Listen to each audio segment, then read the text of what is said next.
So hello everyone, and thank you Zetkem for inviting me and inviting us for this conversation. It is a pleasure to chair this panel on AI and curating. Let me introduce myself briefly first. So my name is Lia Carreira, and I'm a curatorial researcher and an exhibition historian.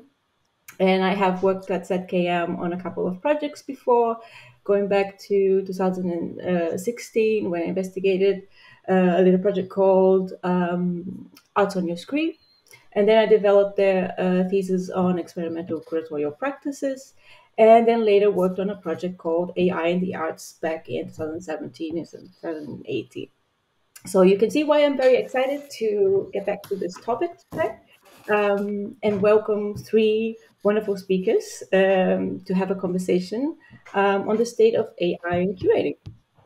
So first, I'd like to welcome Francis Honga, media artist and researcher, has recently written a very interesting text on curating and automated processes, which is Francis, going to be one of my key texts for sure in the next years. Francis, how are you? And what have you been up to? Introduce a little bit about yourself. Yeah, hi, hello. So I'm currently working for Training the Archive. That's a project that is a shared project between the Hardware Medienkunstverein in Dortmund, with whom I'm affiliated with, and the Ludwig Forum Aachen.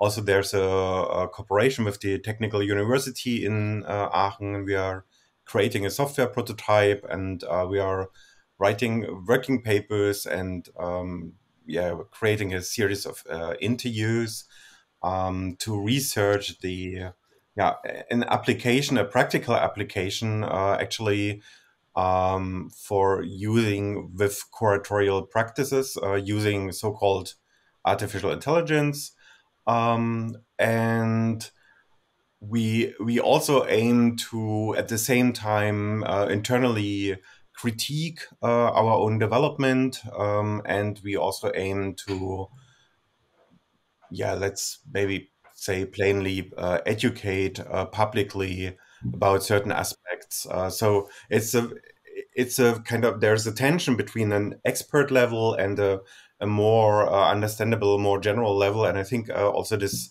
tension will go through our talk today. But let's see how we go about this. Yes, certainly, certainly. Wonderful. Thank you. And I also like to introduce Răzvan Ion, a curator and creator of Jarvis, an AI curator. Hi, Ras. Can you tell us a bit about this project and what you've been working on? I know you also have this keen interest on another upcoming panel, which is Curating AI. Maybe you can also tell us about that. Thank you for invitation, and really, I'm pleased to meet all of you in person. Some I know your what you do. I know your texts, your activities. So it's a pleasure and an honor to meet you. We worked on AI Jarvis. People pronounce it, but we made a small joke because it's not Ai Weiwei as people thinks. It's I because it's a Chinese name, and Jarvis because it's an American name, and it's not necessary from Iron Man. It's a name which was it's frequent in South Alabama, and is frequent for African American people. And because one of my best friends, which I debated the idea in the first place, is from Alabama and he's black, we decided to say Jarvis. In no connection, but funny enough, it's Jarvis from Iron Man, has the same origin of the name. I Jarvis, it was an idea. The pandemic just started, and uh, we said, why? I mean, we worked with the chief of machine learning of from Microsoft, a friend of us, and we started to think. I was starting to think about why not an AI curator. The main problem was, of course, the database, how make the selection, because it's making just from internet. That's not the point. But Microsoft was kind enough to offer us GPT-2 at the time, then worked on it, and now we are at GPT-4, of course. But we have to say Jarvis is at GPT-3 until probably June, because it's a process to adapt to the new GPT-4, which is absolutely amazing. And you can test it with ChatGPT and, of course, in Bing. I was a curator for a very long time, and let's say I worked and taught with how people call it big shot curators. I am a little bit bored about the art field and art sector and cultural and theoretical, and we produced such an extensive capacity of discourse. And I was in a debate about artificial intelligence, and it was a fantastic theoretician from Switzerland, and she organized the debate. And then she asked me how to work with Siri. So she organized AI debate, but she doesn't know anything about AI. But it's nice, and all this kind of. Jarvis, it's a very good tool for a curator, democratizing a little bit the idea of a curator, because curatorial act, from my personal point of view, it's far from being democratic. We like to use decolonizing democracy and all these kind of big words, but actually we never use the concepts. So, and then the second thing, the other thing you said, because I'm interested in queer AI, and that's because, beside the fact I'm queer, 30 years ago, I started to be a kind of activist, and we wanted to do something which is connected with technology, but also with journalism. So gay45.eu came up. So you can see the website, and people can see there the project gay45.eu, and Der Affe, like in German, the monkey, .io, it's for the Jarvis and the rest. Yes, the monkey. Der Affe. Yeah. Perfect, thank you. I have already many questions about things that you've spoken. Now we will be able to extend that, but now I wanted to introduce my. I have for Francis a time of conscience, but anyway. So I would like to introduce Magda Tyżlik-Carver, who's a curator, researcher, and associate professor at Digital Communication and Culture at the Aarhus University in Denmark. And Magda, actually, the last time I saw you was just last week on another lecture on imperial data you were part of with UC. And I know you've been working with that as also the subject on data cultures for a while. So please introduce yourself. Thank you very much for your invitation, and really nice to meet you, Răzvan, and also nice to see you, Francis, here in this conversation. I'm looking forward to conversation. I also have a number of questions to you as well. So I'm sure it will be really fruitful. Yes, I'm a researcher and curator whose, I guess, interest in AI and curating stems from my curatorial practice and the questions which I started my research and curatorial works quite a while ago, namely very simple questions, namely how digital technologies are and can be utilized for curatorial practice. But also kind of the reverse being true as well, how curating and curatorial practice might influence digital technologies of different kinds. And as part of this research, I devised this term, also post-human curating, to sort of account for agency of different kind of elements that are part and take part in curating, such as, of course, software and algorithms and data, but also other humans and not just curators. And today, I think it's kind of a truism, actually, that everyone is to say that everyone is curator. But I guess everyone and maybe everything is becoming a curator, right? Or becoming somehow involved in the process of curating. I think there is this continuous need to perhaps define what this means, curating, or more precisely, what is part of curating, because especially when we talk about it in the context of AI or technologies such as semantic web, right? Because it involves number of activities that are also included in the process that we commonly refer to as AI, right? Like collecting, categorizing, sorting, maintaining, archiving, storing, and so on and so forth, right? And also things like preserving data, but also making that data accessible or available to researchers, to scientists, and to others, right? To other people and users. And it is this aspect of curating and bringing these different elements that I think needs to be continuously reminded when we talk about curating and AI. And I think because to me, curating is not just selecting and making choices between this or that, and who is deserving to be put in the canon and so on. So I think we really need to expand a conversation about curating and technologies such as machine learning, or I prefer to, I think someone, and I can't remember who, but someone maybe talked about AI as automated statistics, and I think this is quite a useful way, perhaps, to be reminded of what we are dealing with here. So kind of maybe forget about all these wonderful ideas that come to mind when we talk about AI and talk about practicalities of that. So I'm very much interested in that aspect of researching curating and AI together. And I'm also an art historian, and I research how data is used by artists and curators in their work. And in other words, how data are material for making artworks and the consequences that this has on data artworks, and how to understand them conceptually, materially, practically, and technically. So there are different aspects to this. For example, questions such as what happens to the image as it becomes data that circulates across these kind of social technological networks. What are the forms and formats that such an image might take and takes, and what happens to it when it's kind of mass produced but also uploaded on a massive scale,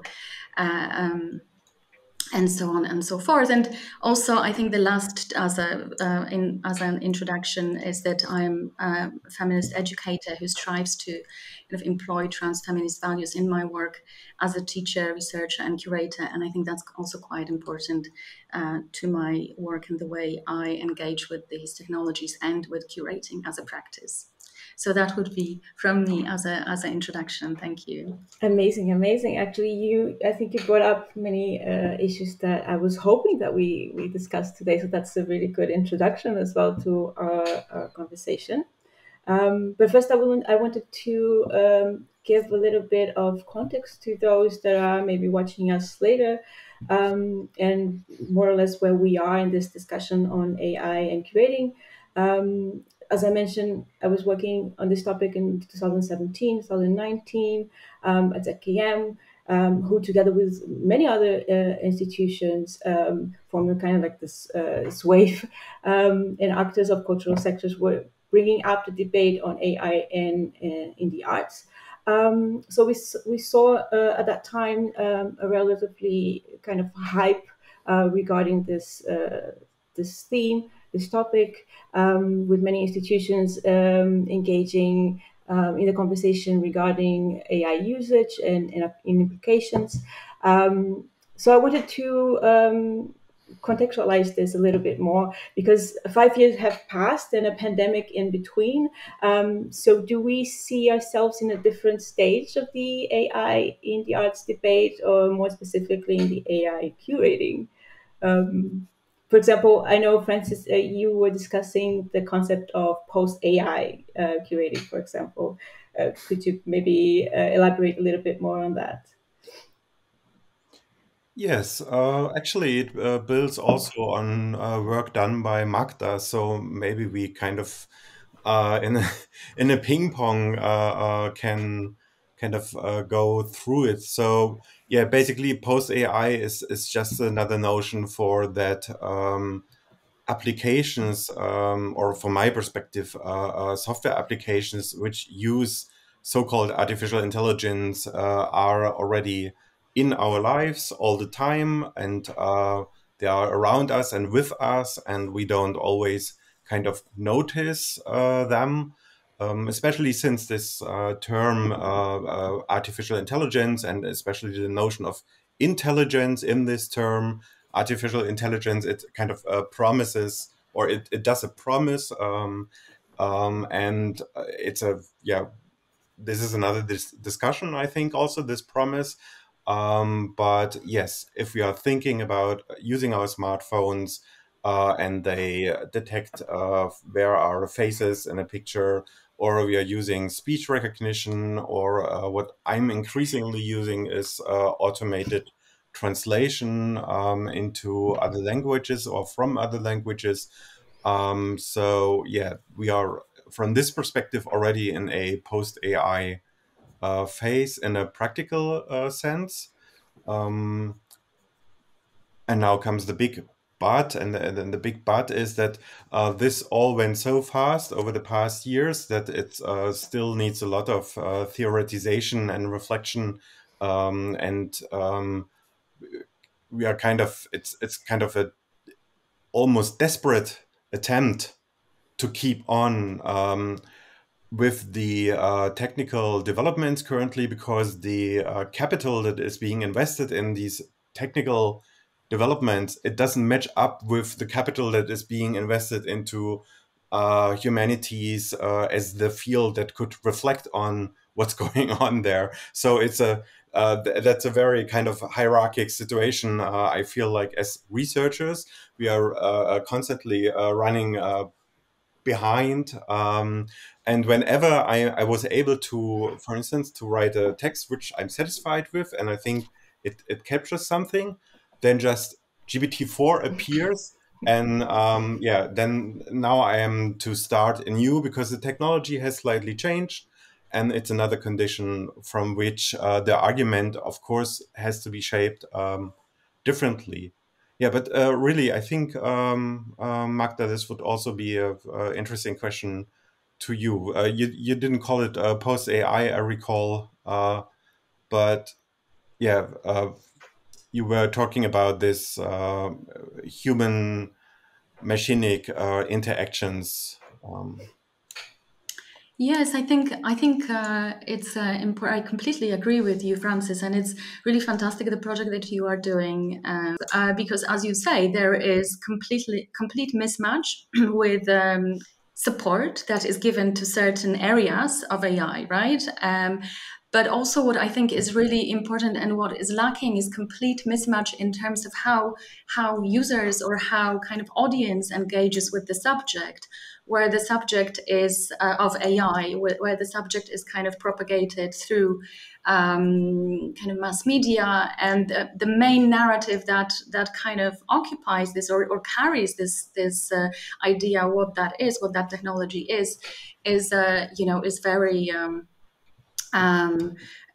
is a way to kind of I don't know, is based on kind of narratives that come from science fiction or from films and from right, and it doesn't really explain what this technology is about. And I think that is hugely problematic, and that is problematic on many levels. And I think this needs to be kind of demystified, and kind of certain ideas that maybe 20 years ago, it was quite exciting to think about these technologies in terms of promises, quite poetic perhaps, that they might be bringing into human computer interaction or the way in which we might be using it. But I think now it is becoming quite critical that actually these technologies are explained. Not in the terms of exactly what happens in the algorithm, because that's not really about that, but actually what kind of processes, procedures are involved, who are the main players that are kind of doing this work, and why it's done, and what are the applications mostly. That I think this is really quite crucial in terms of kind of also then expanding the way in which art world engages with this subject, which again, when it started, the biggest headline was that what was it? Was it 5 years ago, 6 years ago? I can't remember anymore. When the first painting was generated by AI, right, and sold for loads of money, right? So these are the kind of the narratives and headlines that carry the story, that give maybe, you know, should give us a better understanding that actually what drives it is the kind of market and the kind of marketing, almost advertising you know, way in which these technologies are introduced. And I think that's we need to move on, and projects like the one that Francis is engaged in, and there are a number of others, are trying to address that problem, right? That I think also Asha Krisa, who is also putting forth this question, the next biennial should be curated by AI, and also worked with a number of other artists. And Francis also writes about various artists who kind of engage these technologies in perhaps a little bit more critical way, or trying to unpack how these technologies works. You know, these are really interesting possibilities or ways in which we can start to engage and open up a little bit this field. And I'm sorry, I'm almost finished. And, you know, and it would be interesting maybe for you to, Raz, to, you know, maybe tell us a little bit more about how Jarvis works and what was the motivation for it to kind of generate it beyond just the kind of the headline that it, you know, the biennial is curated by AI. I'm interested in your kind of insight into this, and what was your desire behind making that tool? Can I just add a question to that, because that also brings to a certain debate, because we think like, okay, in the arts we're debating this now, and curators are debating this now, but there's also some kind of apprehension within curators as well, and thinking, okay, what's going to happen? And, you know, the general question like, am I going to lose my job? And things like that. So I was also going to extend that to Raz and ask, you know, working with your project, did you feel any apprehension, and do you feel that how did the field responded to the AI application, especially within the, you know, the Bucharest biennial last year? First of all your concerns and questions already has answers, Magda. So, for example, just 1 week ago, you can go to New York Times, where there is a newsletter. Today is the last episode, 5 episodes. You can find there how it works and how you can use it. I think we start all the time. I'm a theoretician. I'm a professor of critical thinking. I come from literature and working in contemporary art. But we always start wrongly. Not us here per se, but generally in the theoretical field in arts, people like to talk very much in very big bubbles, very big words, and then they realize they don't know what Cortana is, but they talk about decolonizing something or decolonizing AI, but they don't know how AI works. They never used AI. They don't know what a language model is. It is a generative AI or it is a general AI. And all these people, 90% of them, from my experience, and this is really experience, I'm sorry, it's Vienna, it's the bells. So what can we do? We like the bells.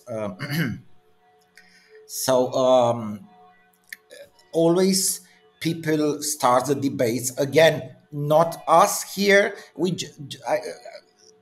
90% of the debates I was participating in, they started with questions which are already answered a long time ago, but they didn't care to read about it, they didn't care to use it, they didn't care to research it, because it's much easier in the art, because it's to come and say, let's decolonize queer politics of AI inserted in the village of the Moroccan lifestyle. And everybody looks to you and says, we don't understand, everybody is nice, get the money. And by the way, more money went to the theoretical field than went to Jarvis, trust me. So there is no discrepancy here, because nobody did an AI curator because they was afraid of how it's working. And that's a big mistake, being afraid of something. The fear comes from the fact you don't know. The language model will never conquer our world at this moment. If we talk about general AI, we didn't invent it yet, so that's a different discussion. Jarvis is a curator in terms of what makes it different from, for example, ChatGPT. Beside what ChatGPT, for example, does, Jarvis works with particular databases, which we got it from universities, galleries, generally institutions who wanted to work with us and to participate to this database. So when a choice of an artist to be exhibited accordingly to the topic should be from a much wider base than it is now.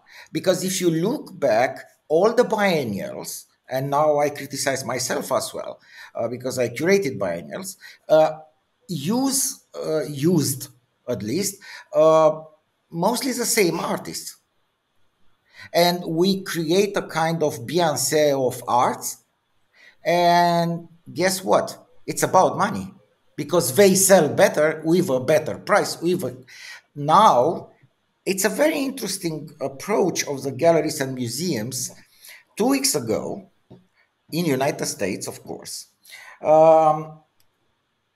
they came out, some galleries and museum directors, to request, I try to quote, we would like to have and request to the people who works with artificial intelligence safety guards to protect the artists, and they being represented, and us mean galleries and museums. Now, my question is, always in the art field, we discussed about freedom, democracy, something, post something, press something. We like this, we like the theory, we like to do that, with absolutely no end of these discussions. But one question is, what is the end of that? Why they want safety guards? And it's very simple why. Because their artists, they will be really at the disposal of everybody to see exactly what a price can be. And the price real, it's not what they have now. Magda was perfectly right. They pretending to have an AI. They did some portraits with 500 at that time images, and they sell it where? To Christie's, right? So always it's about money. Always. Universities now are corporate. If my MA doesn't have 15 students, I will be fired. Right? It's a corporation. It's about money. The main point is now not to discuss about what is AI, what AI does, what kind of theory we can generate, because we can discuss and write books all our lives. We all did. But the main point is why these people want so-called safety guards. Because if you don't want the government to control your art field, why you want to control my field? Because it's touching your profit base. That's the main point about making profit. So I don't want to discuss about, I don't want to get into, I mean, I can talk very nice academically, but it will be just bubbles with no end. what we have to discuss right now is why, again, museums, galleries, and auction houses try to get into the field and get the best out of it. Why they put pressure to us to make so-called safety guards. Because what they call safety guards, they are not safety guards like, I don't know, your AI will get out from your speaker and Alexa will steal your, I don't know, your dog. It's not, at the moment it's not possible. In the future, maybe. Again, we have to discuss about what's happening with this. They try to impose safety guards. Why? Why? Because they ask the government not to do it, but they want to do it by themselves. So it's, if you want, we can discuss about AI and ethics. That's another discussion. But again, and this is when we started Jarvis, honestly, my idea was to get rid of the arrogance of the big shot curators. That was the primary idea.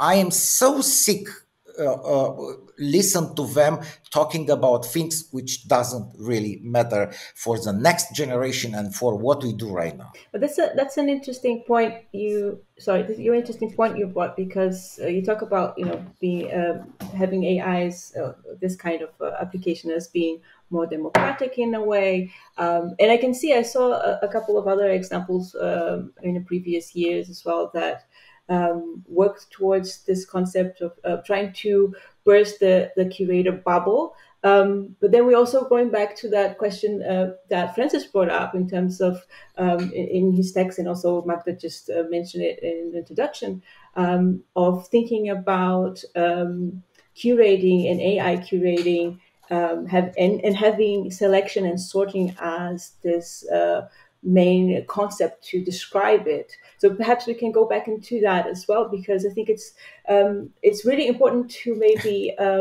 bring up all these ideas of what we have, of what it is curating AI and AI in curating, because I think a lot of us. Who said Magda's?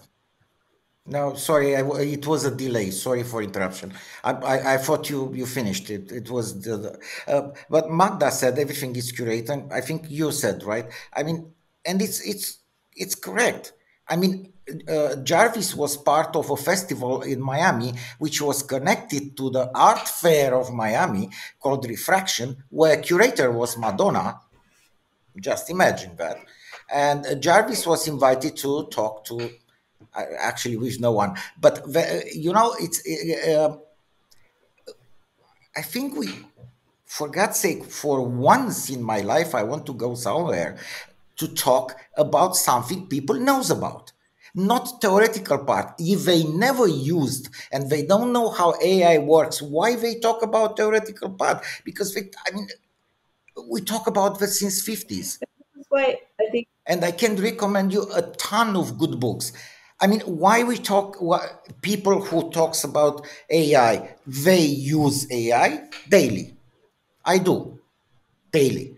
Even when I write my emails, it goes through AI to, to see if I did mistakes. And by the way, translation, who said translation AI, that's a different process, and someone who does machine learning can explain. But this is what I wanted to shift the question to Francis, for example, because he mentioned that earlier as well on how AI is mostly everywhere in our work, from be it the automated translation softwares that we use. I use Grammarly a lot as well in my work in daily life, and I think Grammarly, people might not have that dimension of the practicality and how AI is actually embedded in many of the things that we do in our daily work.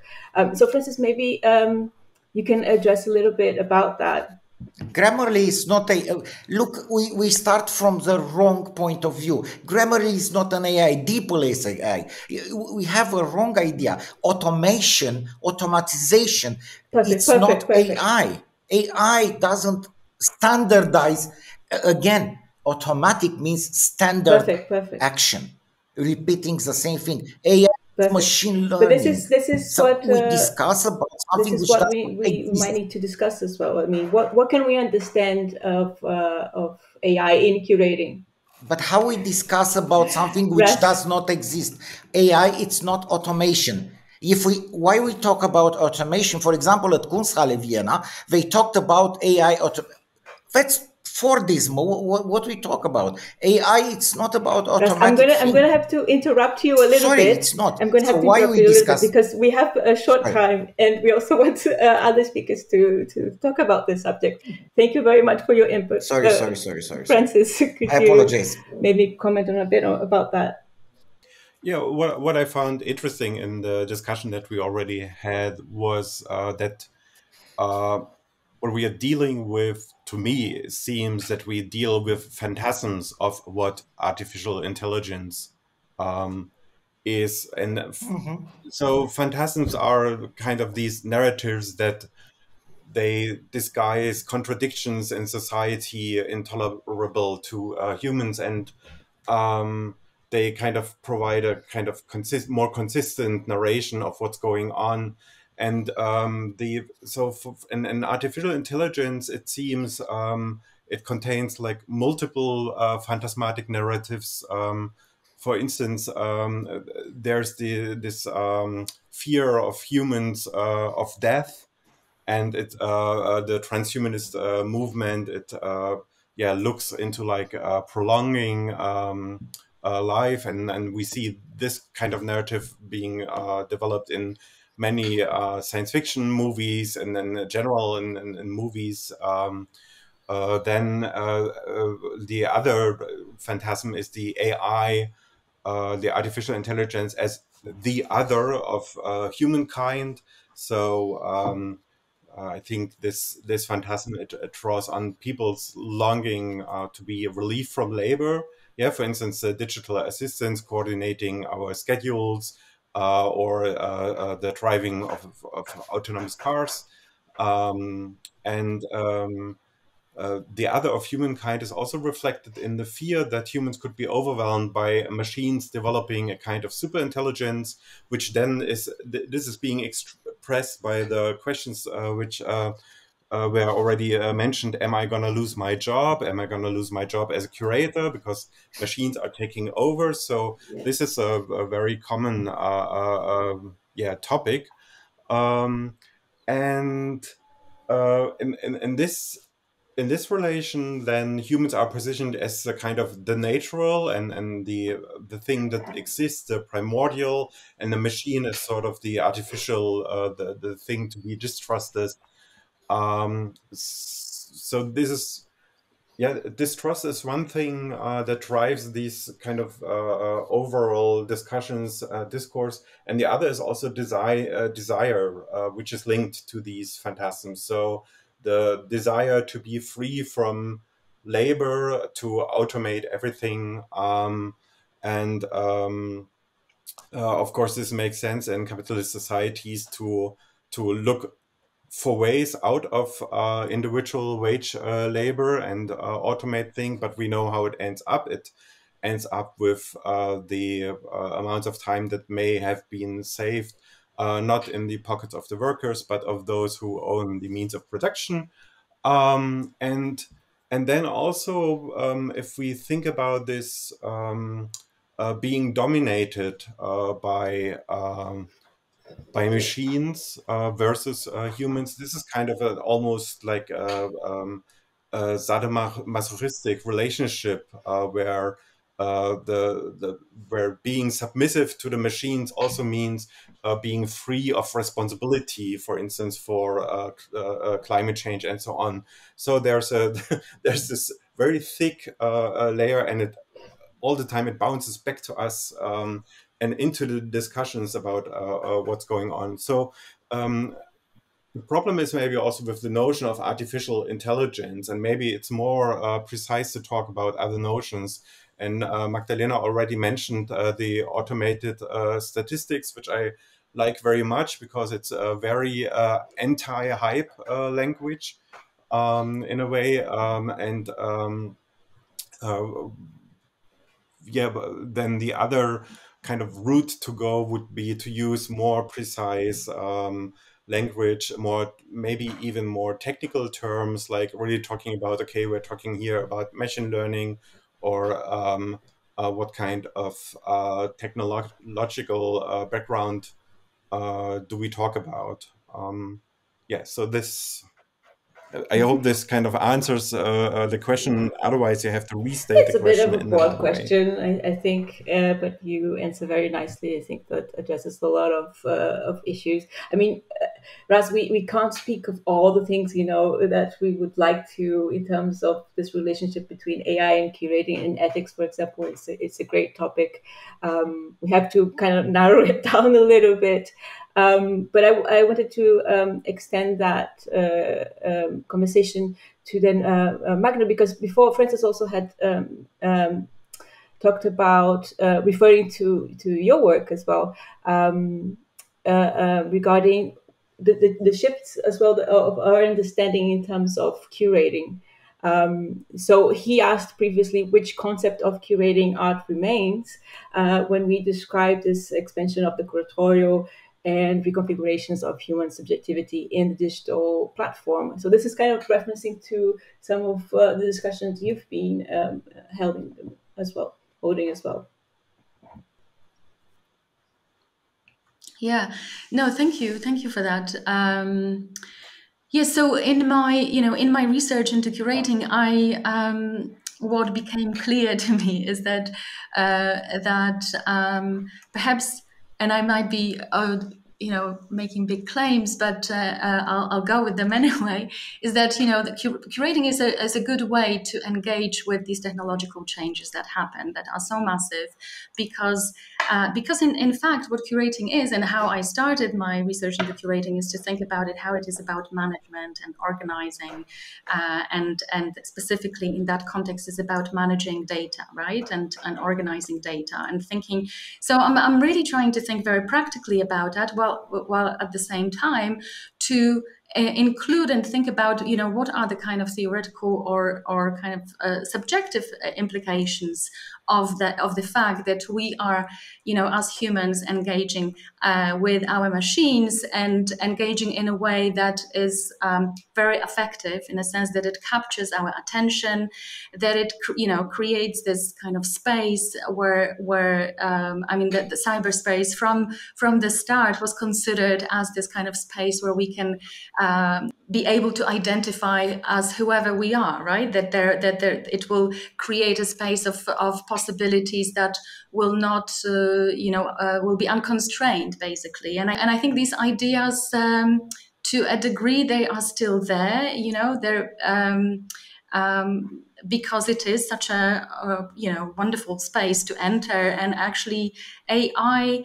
When think about AI, it offers many opportunities and many possibilities to work with this technology in a way that perhaps could release our kind of creative potentials and so on. But I guess we are, maybe this is probably my issue with AI, is that perhaps this is perhaps in that kind of wider imaginary is considered as this either bad guy or a very good guy, right?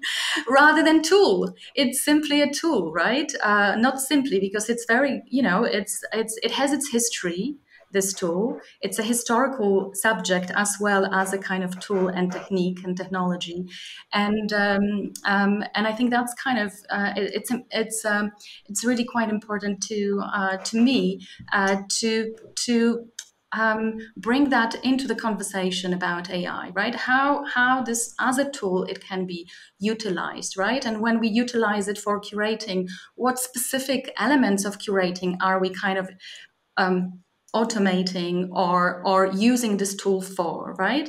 So, because we can talk about AI and labeling, we can talk about AI and collecting data or categorizing data, or, all these kind of different elements. And I think that's perhaps where the conversation should be happening as we talk about these technologies. And in terms of, I also think of curating being a technique or technology in a sense that is applied, right? And perhaps a little bit more kind of subjective if it is done by a human curator. Possibly even, I mean, it's a complex thing. That's why the post-human the post-human curating, which I proposed, is this term that helps me kind of bring in the complexity of curating in the context of technological change and network, social technological change that we have, in order to account for these other agents. And I think with AI, because AI is such a, it's there are so many aspects to it. There are so many elements when we think about also different data sets that are used for they are all building on each other, and it's impossible to kind of trace in what way that kind of is then manifested in the results of these technologies. For example, I think, if curators, for example, engage also in the issues such as provenance of objects, right, which are curated, how can we include that provenance into AI technologies, for example, right? Should we start thinking about, already in the paper, I think that is stochastic, what's the title? Remind me.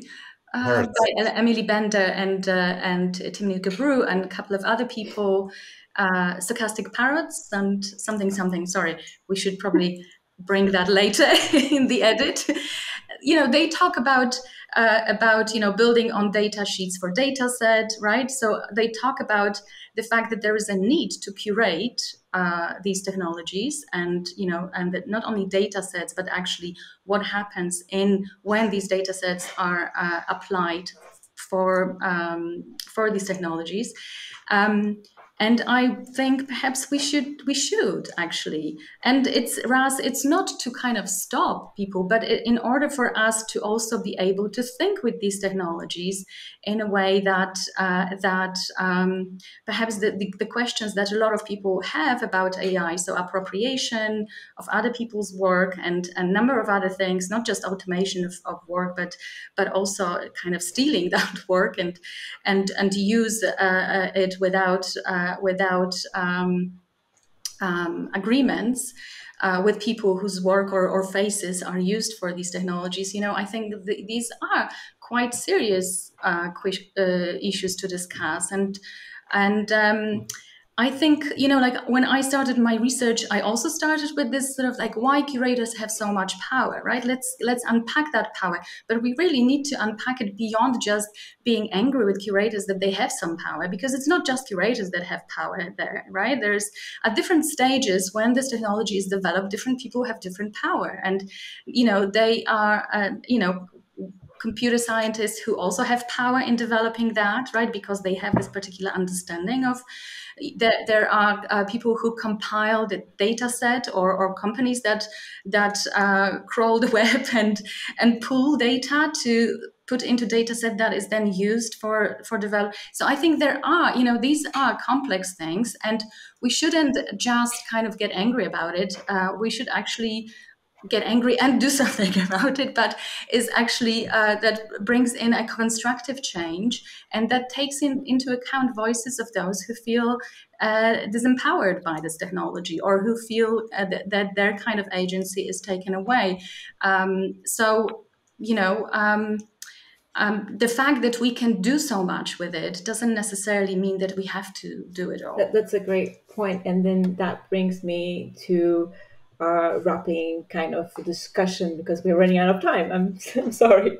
And this is, I asked you before, to think about what you would like to see in the future in terms of AI and curating to the field. What would you, and this brings back to what maybe Raz was talking about. Raz, what is it that you would then like to see in the field more precisely in the upcoming years, perhaps?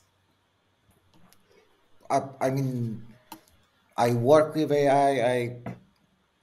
I imagined one, and now it's functional. So I imagine a lot of things, but I don't really. I'm a little bit confused because we discuss about things that AI doesn't do, and we want to discuss about it, and I don't know how to respond to that. I mean, for example, appropriation. There is no appropriation. AI, if we say it's a tool, which is not, but that's a different story. We can use it to help us. Yeah. But I mean, if we have the property of a definition, I approach this with critical thinking. So I am in the middle. Yes, I do think curators have a lot of power. Look at me, I had a lot of power. I'm 53 and I did a lot of things, and I have a lot of power to put people in a place or another place. And there are people which are more powerful than me, which is scary. And that should end. We have to think about institutions which supervise accuracy of what we do, not about how to stop the AI, to take the power from the big curators. We can influence because we can whisper in their ear, and you cannot whisper to Jarvis. And that's exactly what a very big curator told me 2 years ago. Nobody will like what you do because nobody can whisper in the. So why do you think someone would like to work with an AI curator when they cannot influence it? And that was a good question, but we still did it. And of course, there is a lot of people who wanted to work with it, but in a different way. But yes, the big biennial, the big curators, they are a little bit afraid, but they are really, they don't know how AI works. Otherwise, they will not be afraid of it. And AI doesn't steal jobs. From my point of view, if you don't know how to use AI, that will be a problem for you in the future, not the AI taking your job, because their jobs AI will never do. So I don't know how to respond. What do I want from AI? I mean, I want exactly what we do now, because this is what we can do. In 2 years, probably it will do much better. But for the moment, what I can say, we are very pleased how AI Jarvis worked. And we are very proud of our work.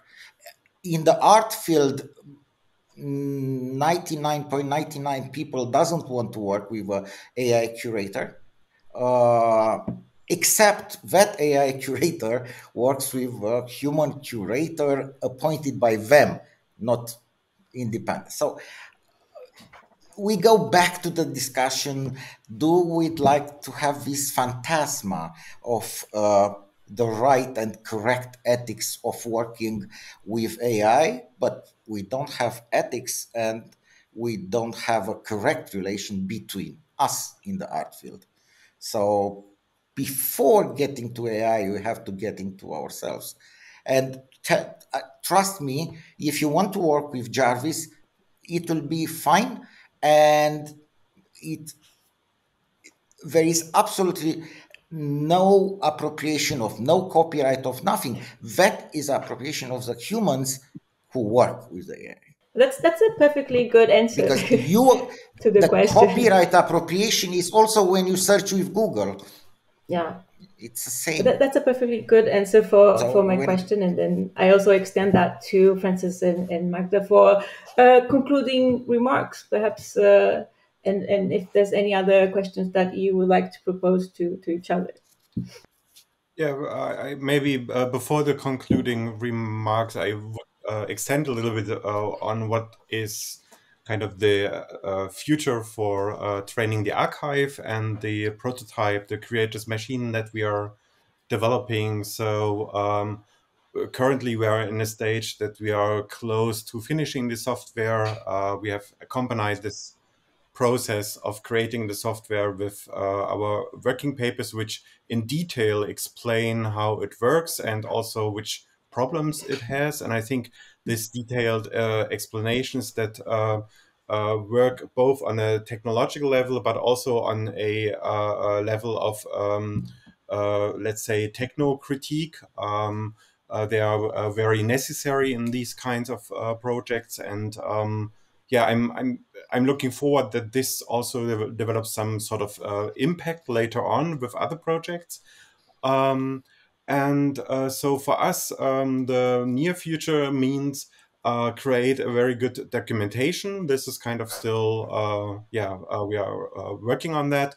And of course, we're also going to put it on GitHub, so it will be open sourced and can hopefully be maintained not just by us, but slowly put into several institutions.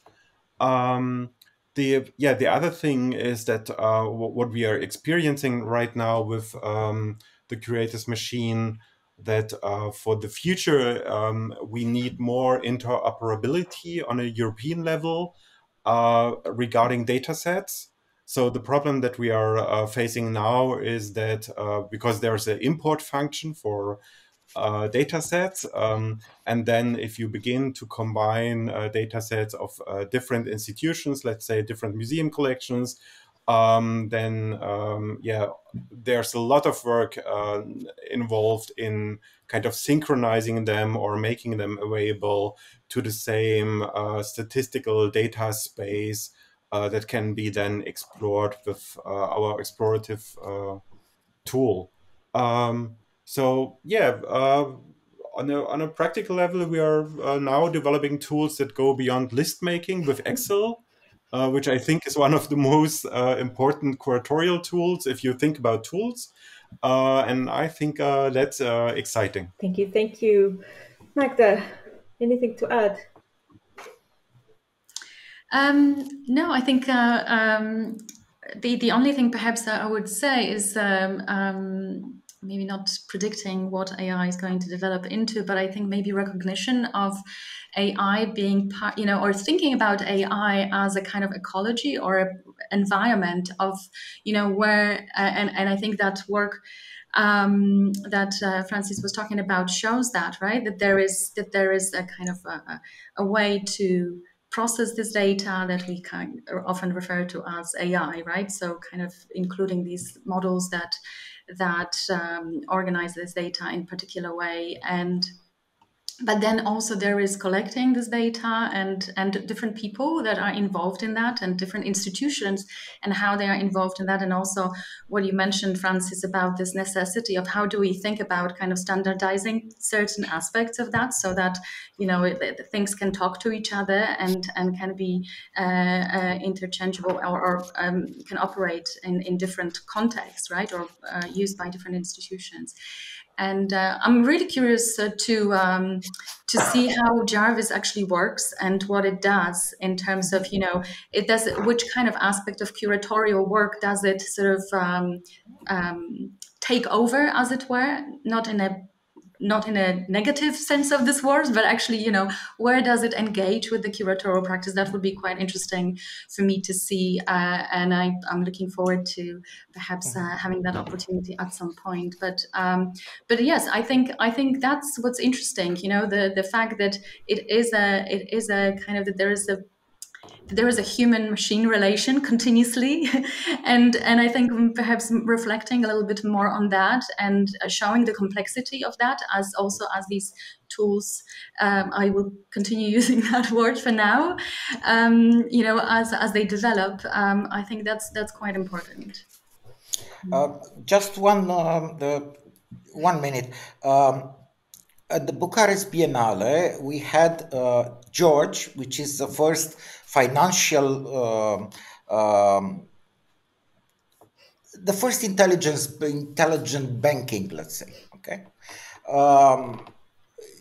it's a very interesting thing because both of them was born in Vienna, in a city which we are not really friendly with technology.